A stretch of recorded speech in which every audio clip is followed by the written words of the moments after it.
Hi, friends. I hope we're friends. I mean, I don't really know. Are we friends? You tell me. I'm back, and I'm gonna be reading some more Inco Blood. The reason why I'm filming this on my iPad, if you haven't noticed, is because we moved houses, and I don't know where I put my tripod, and I don't feel like looking for it. So it's like, might as well just use my. Why do I keep looking at myself? Sorry, I'm so narcissistic. Anyways, hold up. I gotta call my mom and make sure I'm reading the right part. Watch her not answer me. She's literally downstairs. Like, sis.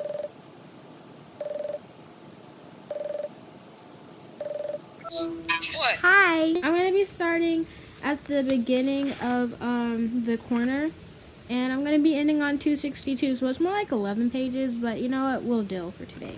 We'll deal. All right, let's begin because this took way too long for me to film. I'm just informing you what pages, and it took me 3 minutes to do. I don't understand. Institutional doorness and cheerful domesticity coexist on the fourth floor of the Finney County Courthouse. The presence of the county jail supplies the first quality, while the so-called sheriff's residence, a pleasant apartment separated from the jail proper by steel doors and a short corridor, accounts for the second. In January 1960, the sheriff's residence was not in fact occupied by the sheriff, Earl Robinson, but by the undersheriff and his wife, Wendell and Joseph "Josie" Meyer. The Meyers, who had been married more than 20 years, were very much alike.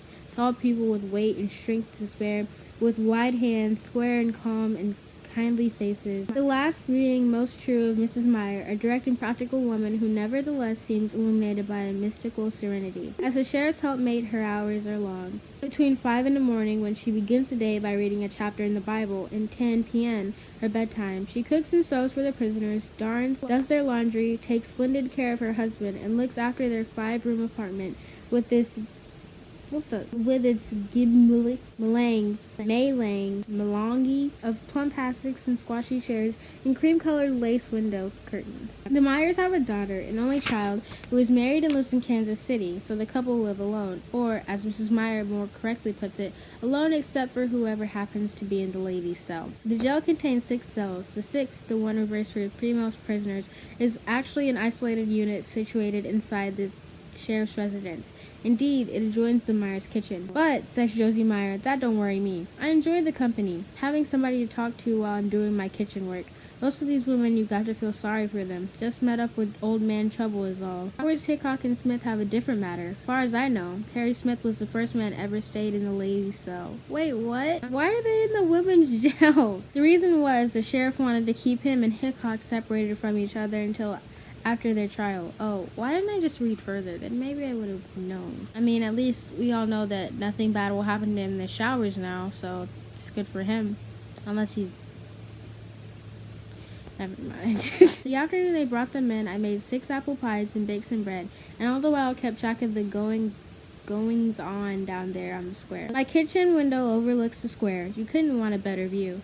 I'm no judge of crowds, but I'd guess there were several hundred people waiting to see the boys that killed the Clutter family. I never met any of the Clutters myself, but from everything I've ever heard about them, they must have been very fine people. What happened to them is hard to forgive, and I know Wendell was worried how the crowd might act when they caught sight of Hickok and Smith. He was afraid somebody might try to get at them. So I kinda had my heart in my mouth when I saw the cars arrive, saw the reporters, all the newspaper fellows running and pushing, but by then it was dark, after 6, and bitter cold. More than half the crowd had given up and gone home. The ones that stayed, they didn't say boo, only stared. Later, when they brought the boys upstairs, the first one I saw was Hickok. He had on light summer pants and just an old cloth shirt. Surprised he didn't catch pneumonia, considering how cold it was. But he looked sick all right, white as a ghost. Well, it must be a terrible experience to be stared at by a horde of strangers, to have to walk among them, and them knowing who you are and what you did. Then they brought up Smith. I had some supper ready to serve them in their cells. Hot soup and coffee and some sandwiches and pie. Why do they give prisoners pie? Like, why do they just... Okay, you know what? If they stole something and they're in jail or like Grand Theft Auto or whatever, then I guess in that case it doesn't really matter. But they murdered a whole family. You're just gonna be like, welcome to jail, here's your apple pie, mwah, hope you love it. Like, what? Ordinarily, we feed just twice a day. Breakfast at 7:30 and at 4:30 we serve the main meal. But I don't want those fellows going to bed on an empty stomach. Seemed to me they must be feeling bad enough without that. But when I took Smith his supper, carried in on a tray, he said he wasn't hungry. He was looking out the window of the ladies' cell, standing with his back to me. That window has the same view as my kitchen window, trees in the square and the tops of houses. I told him, just taste the soup. It's vegetable and not out of a can. I made it myself. The pie, too. This woman's really treating them like they're at a 5-star restaurant. Like, no, sis, what are you doing? You're supposed to be like, Freaking murderer. You know what? I bet you killed babies in your sleep. I regret so many things that I say, and you guys will just never know what I said because I cut them all out, except this one you will, because I want to show you why I cut things out of the video. But apparently I don't know how to cut the video right because I keep repeating myself or whatever, so sorry. Listen, it's not my fault. You know, I'm not going to get into this now because I'm not explaining it again, okay? You guys sit here and try to freaking edit 40 minutes worth of video and then get back at me and try to complain about me repeating my words. Thank you, next. Alright, moving on. Sorry for that really weird intermission. In about an hour, I went back for the tray and he hadn't touched a crumb. He was still at the window, like he hadn't moved.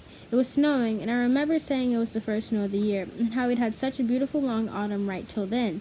And now the snow had come. And then I asked him if he had any special dish he liked. If he did, I'd try and fix it for him the next day. He turned round and looked at me, suspicious, like I might be mocking him.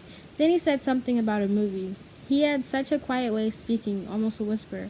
Wanted to know if I had seen a movie. I forget the name. Anyway, I hadn't seen it. Never had been much from picture shows. These people are local. He said this show took place in biblical times, and there was a scene where a man was flung off the balcony, thrown to a mob of men and women who tore him to pieces. And he said that was what came to mind when he saw the crowd on the square, the man being torn apart, and the idea that maybe that was what they might be, Am I okay? I think I'm malfunctioning. And he said that was what came to mind when he saw the crowd on the square, the man being torn apart, and the idea that maybe that was what they might do to him. Said it scared him so bad his stomach still hurt, which was why he couldn't eat. Of course he was wrong, and I told him so. Nobody was going to harm him, regardless of what he'd done. Folks around here aren't like that. We talked some. He was very shy, but after a while he said, "One thing I really like is Spanish rice." So I promised to make him some, and he smiled kind of. And I decided, well, he wasn't the worst young man I ever saw. That night after I'd gone to bed, I said as much to my husband, but Wendell snorted.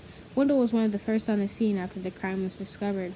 He said he wished I'd been out at the Clutter place when they found the bodies. Then I could have judged for myself how gentle Mr. Smith was. Him and his friend Hickok. He said they cut out your heart and never bat an eye. There was no denying it, not with 4 people dead, and I lay awake wondering if either one was bothered by it. The thought of those 4 graves. This author is really trying to paint Perry as this wonderful man, and I'm really not here for it.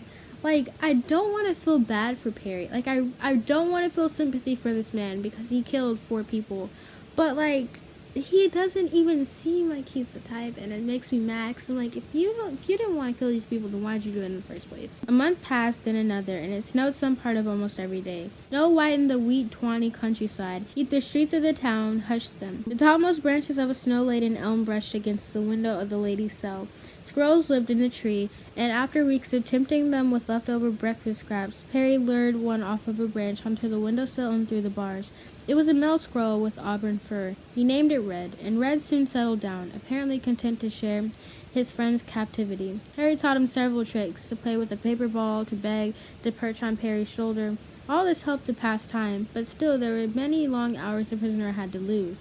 He was not allowed to read newspapers, and he was bored by the magazines Mrs. Meyer lent him, old issues of Good Housekeeping and McCall's. So to pass the time, you stole a squirrel, like literally, just yeeted a squirrel off a branch and decided to teach it how to play with a ball. I think the term that I actually meant to use was that he swiped it, because if he would have yeeted it off the branch, that means he would have thrown the squirrel off the branch, which would be like a lot funnier in my opinion, but he said he took it. So I thought I would explain myself because I didn't want you guys to think I was an idiot, which I am, but I mean, come on now. But he found things to do. File his fingernails with an emery board, buff them to a silky pink.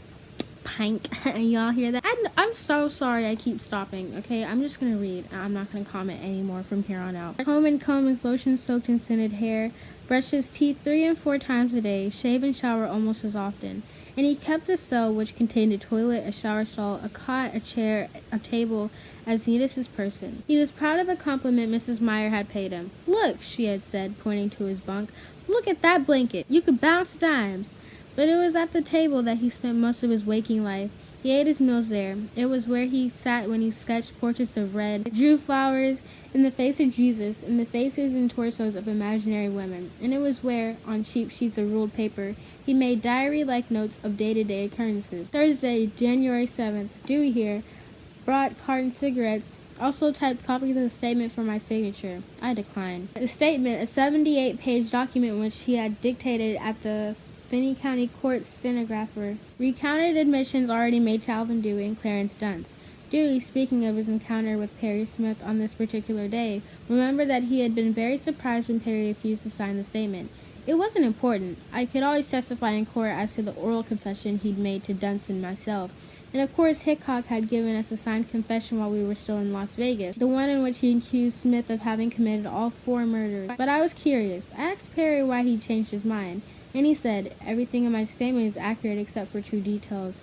If you let me correct those items, then I'll sign it." Well, I could guess the items he meant, because the only difference between his story and Hickok's was that he denied having executed the Clutter single-handedly. Until now, he'd sworn Hickok killed Nancy and her mother.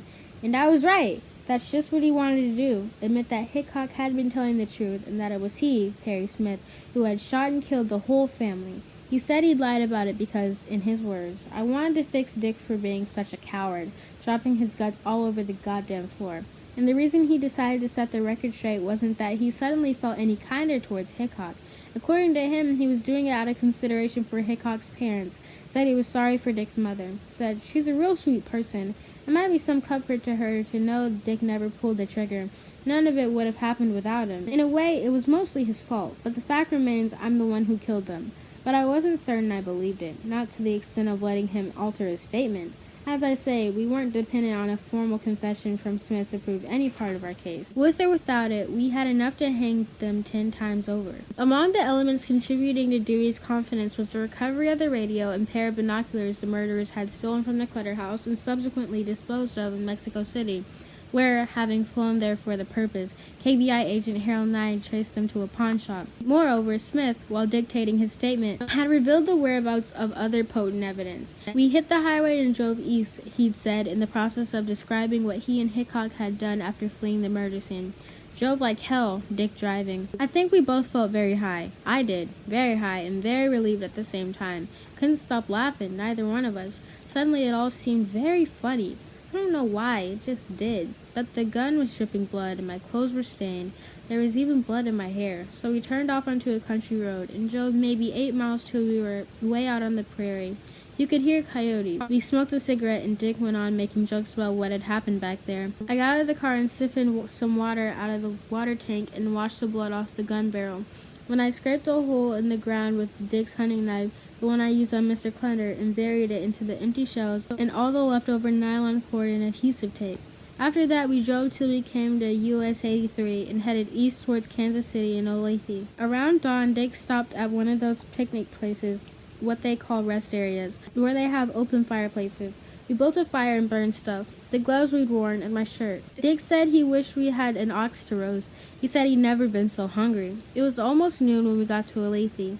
Dick dropped me at my hotel and went on home to have Sunday dinner with his family. Yes, he took the knife with him. The gun, too. KBI agents dispatched to Hickok's home found the knife inside a fishing tackle box and the shotgun still casually propped against the kitchen wall. Hickok's father, who refused to believe his boy could have taken part in such a horrible crime, insisted the gun hadn't been out of the house since the first week in November, and therefore could not be the death weapon. As for the empty cartridge shells, the cord and tape, these were retrieved with the aid of Virgil Pietz, a county highway employee who, working with a road grader in the area pinpointed by Perry Smith, shaved away the earth inch by inch until the buried articles were uncovered. Thus, the last loose strings were tied. The KBI had now assembled an unshakable case, for tests established that the shells had been discharged by Hickok's shotgun, and the remnants of cord and tape were a piece that the materials used to bind and silence the victims. Monday, January 11th, have a lawyer, Mr. Fleming, old man with red tie. Informed by the defendants that they were without funds to hire legal counsel, the court, in the person of Judge Roland H. Tate, appointed as their representatives 2 local lawyers, Mr. Arthur Fleming and Mr. Harrison Smith. Fleming, 71, a former mayor of Garden City, a short man who enlivens an unsensational appearance with rather conspicuous neckwear, resisted the assignment. I do not desire to serve, he told the judge, but if the court sees fit to appoint me, then of course I have no choice. Hickok's attorney, Harrison Smith, 45, 6 feet tall, a golfer, an elk of exalted degree, accepted a task with resigned grace. Someone has to do it, and I'll do my best, though I doubt that'll make me too popular around here. Friday, January 15th. Mrs. Meyer playing radio in her kitchen, and I heard man say the county attorney will seek death penalty. The rich never hang, only the poor and friendless. In making his announcement, the county attorney, Duane West, an ambitious, portly young man of 28 who looks 40 and sometimes 50, told newsmen, if the case goes before a jury, I will request a jury, upon finding them guilty, to sentence them to the death penalty. If the defendants waive right to a jury trial and enter a plea of guilty before the judge, I will request the judge to set the death penalty. So either way it goes, you want them to die. This was a matter I knew I would be called upon to decide, and my decision has not been arrived at lightly. I feel that due to the violence of the crime and the apparent utter lack of mercy shown the victims, the only way the public can be absolutely protected is to have the death penalty set against these defendants. This is especially true since in Kansas there is no such thing as life imprisonment without possibility of parole.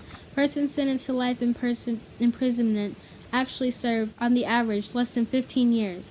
Wednesday, January 20th. Acts to take lie detector in regards to this Walker deal. A case like the Clutter case, crimes of that magnitude aroused the interest of lawmen everywhere, particularly those investigators burdened with unsolved but similar crimes, for it is always possible that the solution to one mystery will solve another. Among the many officers intrigued by events in Garden City was the sheriff of Sarasota County, Florida, which includes Osprey, a fishing settlement not far from Tampa, and the scene slightly more than a month after the Clutter tragedy of the quadruple slaying on an isolated cattle ranch which Smith had read about in a Miami newspaper on Christmas Day.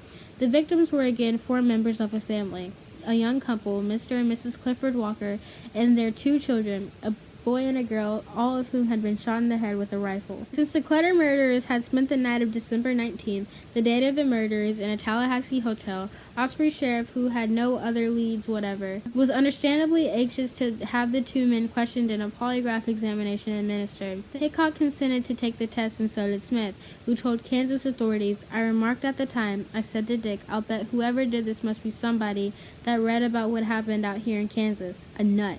The results of the test, to the dismay of Osprey Sheriff as well as Alvin Dewey, who does not believe in exceptional coincidences, were decisively negative. The murderer of the Walker family remains unknown. Sunday, January 31st. Dick's dad here to visit Dick. Said hello when I saw him go past the cell door, but he kept going. Could be he never heard me. Understand from Mrs. M. Meyer that Mrs. H. Hickok didn't come because she felt too bad to. Snowing like a bitch. Oh, fun. Dreamed last night I was up in Alaska with Dad. Woke up in a puddle of cold urine. Why is your pee cold? How do you wake up and pee from dreaming about you being in Alaska with your dad? Did it, scare you? This sentence would have made so much more sense if he just would have said sweat. I wouldn't have been questioning a lot. I would have been like, okay, maybe he just doesn't like his dad. But you said cold urine. Keyword being cold. Mr. Hickok spent 3 hours with his son. Afterward, he walked through the snow to the Garden City Depot, a work-worn old man, stooped and thinned down by the cancer that would kill him a few months hence. But this book is just full of depressing, isn't it? At the station, while waiting for a homeward-bound train, he spoke to a reporter. I seen Dick. We had a long talk, and I can guarantee you it's not like people say, or what's put in the papers. Those boys didn't go to that house planning to do violence. My boy didn't. He may have some bad sides, but he's nowhere near bad as that. Smitty's the one. Dick told me he didn't even know it when Smitty attacked the man, Mr. Clutter, cut his throat. Dick wasn't even in the same room. He only ran in when he heard them struggling. Dick was carrying his shotgun, and how he described it was, Smitty took my shotgun and just blew that man's head off. And he says, Dad, I ought to have grabbed back the gun and shot Smitty dead. Killed him before he killed the rest of that family. If I'd done it, I'd be better off than I am now. I guess he would, too. How it is, the way folks feel. He don't stand no chance. They'll hang them both. And, he added, fatigued and defeat glazing his eyes, having your boy hanged, knowing he will, nothing worse can happen to a man. Is he done lying? Neither Perry Smith's father nor sister wrote him or came to see him. Tex John Smith was presumed to be prospecting for gold somewhere in Alaska, though lawmen, despite great effort, had been unable to locate him. The sister had told investigators that she was afraid of her brother and requested that they please not let him know her present address.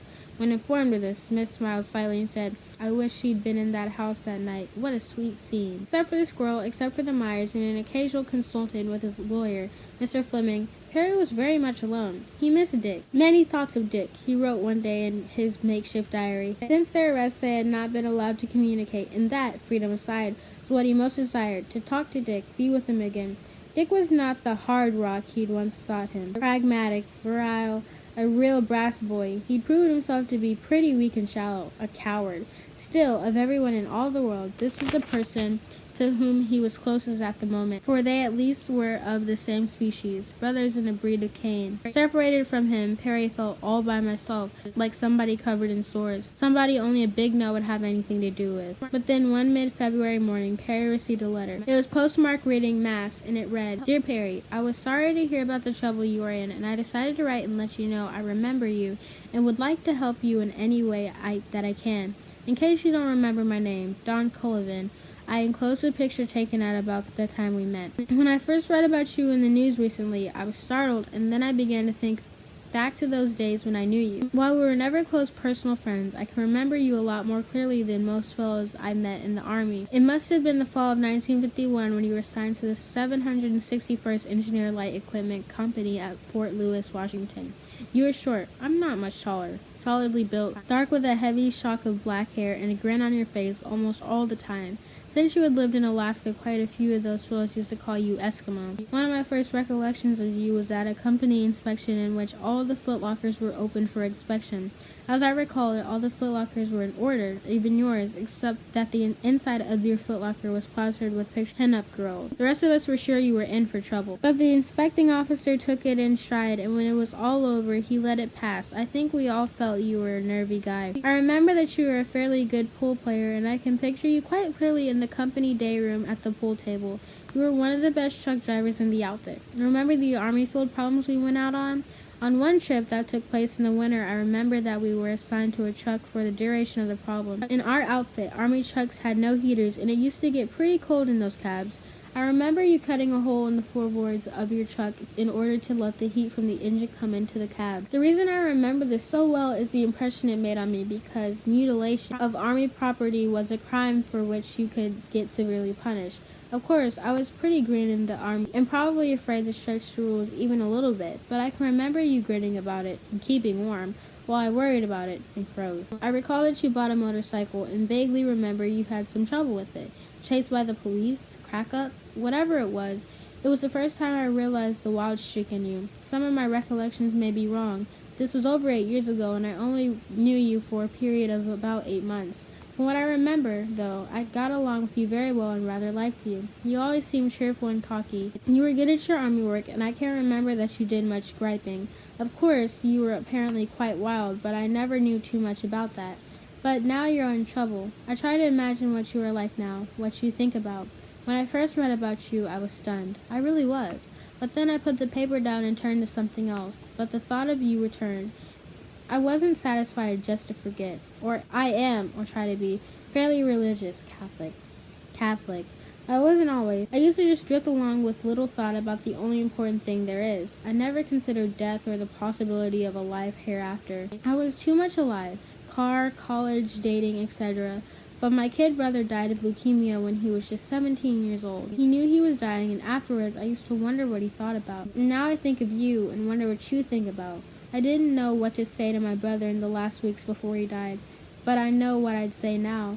And this is why I'm writing to you, because God made you as well as he made me, and he loves you just as he loves me. And for the little we know of God's will, what has happened to you could have happened to me. Your friend, Don Cullivan. The name meant nothing, but Perry at once recognized the face in the photograph of a young soldier with crew-cut hair and round, very earnest eyes. He read the letter many times, though he found the religious allusions unpersuasive. I've tried to believe, but I can't, and there's no use pretending. He was thrilled by it. Here was someone Here was someone offering help, a sane and respectable man who had once known and liked him, a man who signed himself friend. Gratefully, in a great haste, he started a reply. Dear Don. Hell yes, I remember Don Cullivan.